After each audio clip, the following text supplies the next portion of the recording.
If you have a question during the show, we want to hear it. Your input is a big part of what makes this show successful, and we thrive on your energies and insights. Whether it's just a quick comment or a thoughtful question you just have to share, please don't hesitate to drop it in the chat. And if you want to make absolutely sure your super chat stands out and gets featured on the show, there's an easy way to do that. Just use the super chat button at the bottom of the chat box to send in your super chat. This guarantees that your super chat gets read on the air, and it's also a fantastic way to support our channel. We we really rely on your support to keep bringing you the sports content you love, and we appreciate every bit of it. So go ahead, let us know what you're thinking. Hit that super chat button, and let's keep the show as interactive and exciting as possible. And if you prefer, you can always go to the gsmcpodcast.net link to tip, donate, or even leave a comment or question there. We couldn't do what we do without your amazing support, and we're so thankful to have you as a part of our community.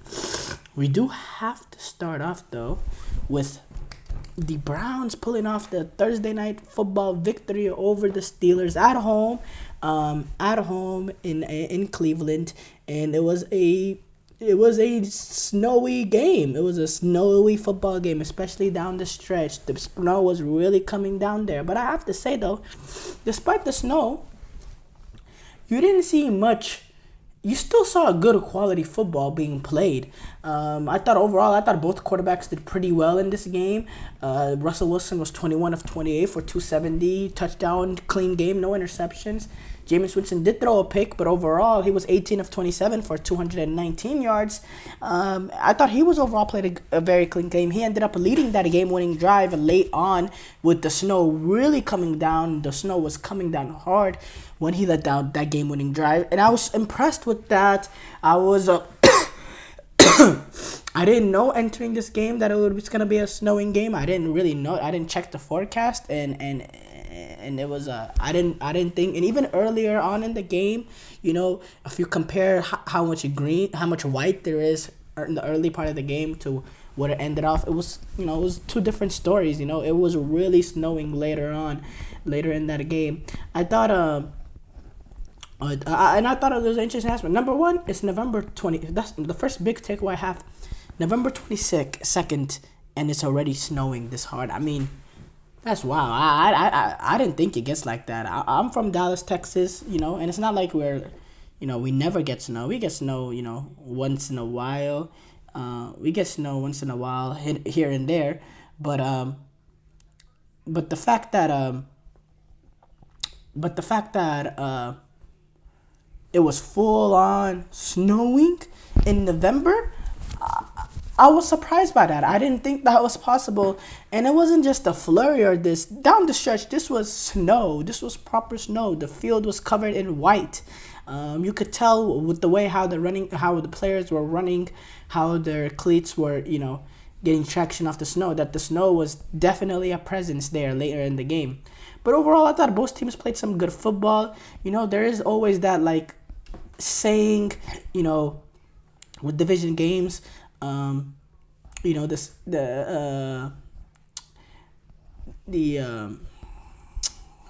records go out the window, and this was a perfect definition of it. This is a Cleveland Browns team that essentially are playing for nothing, with how their season have gone, mostly under Deshaun Watson, but they entered this game 2-8, while the Steelers entered this game 8-2, and the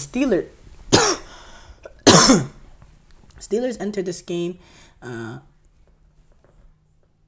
8-2, and they were on a high of a high, beating Baltimore, getting that division lead. I do think that this game can have ramifications going forward because it brings Baltimore now a game closer to them, and also this is a division loss.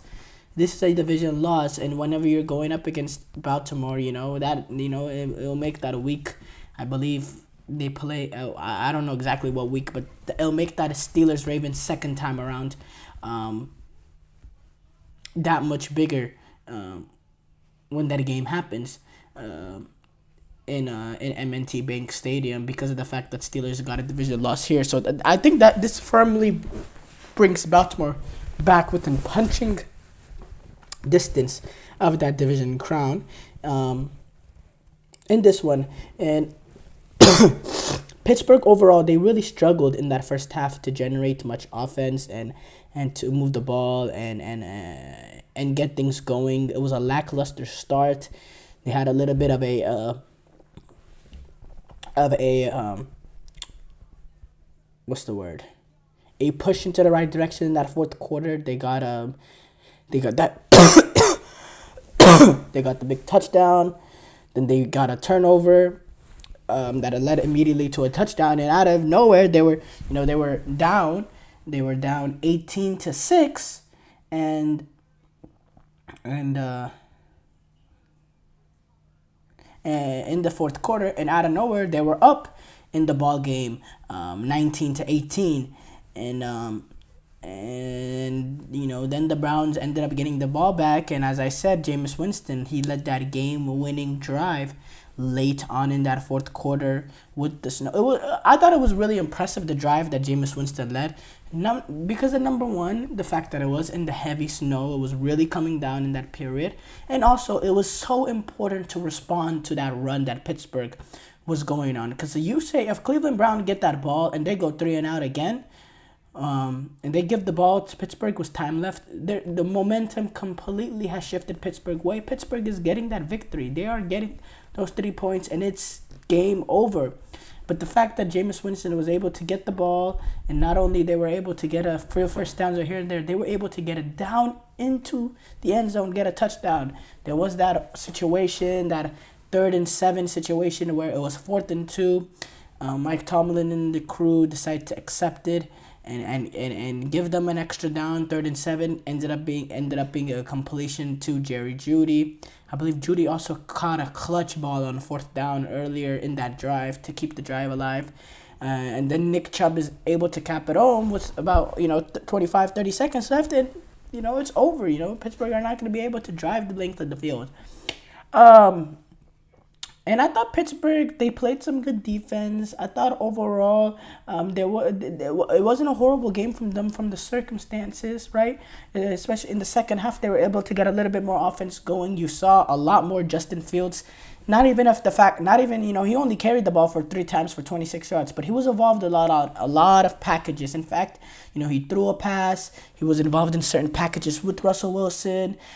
He got 3 carries for 26 yards, and allowed Pittsburgh to have a little bit of a diversity, being able to attack this Cleveland Browns defense with the snow, and again, it just wasn't enough. It just wasn't enough. The big turning point, I thought the momentum has done, and it was completely shifted, especially in these sort of situations where Steelers are the better team, just based on this season being 8-2.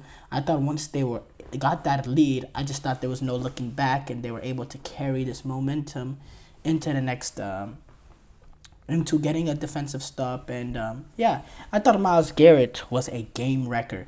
What a menace he is. It's a shame that we're not going to see him play at we're not going to see him play at the highest level of football this season because of how poor the Browns have been. But this is a guy that deserves to be in the top conversations amongst top defensive players. He really is a special player, and it's impossible to block him. And especially with these offensive linemen playing in the snow, the slippy conditions. Again, there's an advantage to both the offensive lineman and the defensive end in that situation when you think about it, but I just thought he was just so hard to deal with, and Pittsburgh never really got a real accounting of him, even if he didn't, get the sack himself. The pressures that he generated, his presence as well in the run game. I just thought overall he played an incredible football game, and he was one of the big reasons why they were able to keep themselves in it. I talked about Jerry Jeudy. He made some clutch catches. He averaged 14.2 yards per reception, 6 receptions, 85 yards. Great. He was great for Cleveland in terms of relative circumstance. I thought the Cleveland Browns defense, especially in those first 3 quarters, looked like some of that Browns defense we saw of last year. A defense that was just hard to move the ball against, that that is hard to move the ball against. I thought Denzel Ward played a very, very good game going up against George Pickens, and yeah, it's a great bounce back because the Browns got smacked by the Saints last week, a Saints team that has been struggling. They're now 4-7, I believe, because that was their second straight win. That Browns game was, but going back overall, I was just in love with this game. I thought if you gave me a blindfold in terms of I couldn't know which teams were which, and I was just watching the football game. The atmosphere, the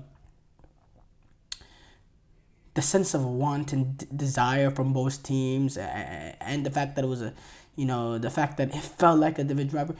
You could have, I could have thought it was a playoff game just looking at it from a neutral. It had that sort of feel to it, and that's the highest compliment I could give. And I thought it was a great showing because look, Thursday Night Football, in my opinion, is a poop fest. But for the NFL, this was a really, really great showing for them having this game. It's not really on national TV because, well, we know it's just on their own, what subscription I'm talking about. I'm not giving them free advertisement here. But, yeah, I thought it was overall a great game. And I looked at the game tonight. I didn't realize it was playing Thursday Night Football until I woke up this morning to check while I was, doing prep to try to get a mix of what topics I'm going to do today. When I saw that it was Browns Steelers, I was just like, man, I'm just going to be doing my work on the side and, I'll check the score once in a while. I'll glance over to the TV. I was hooked from minute one. It was an absolutely sensational game.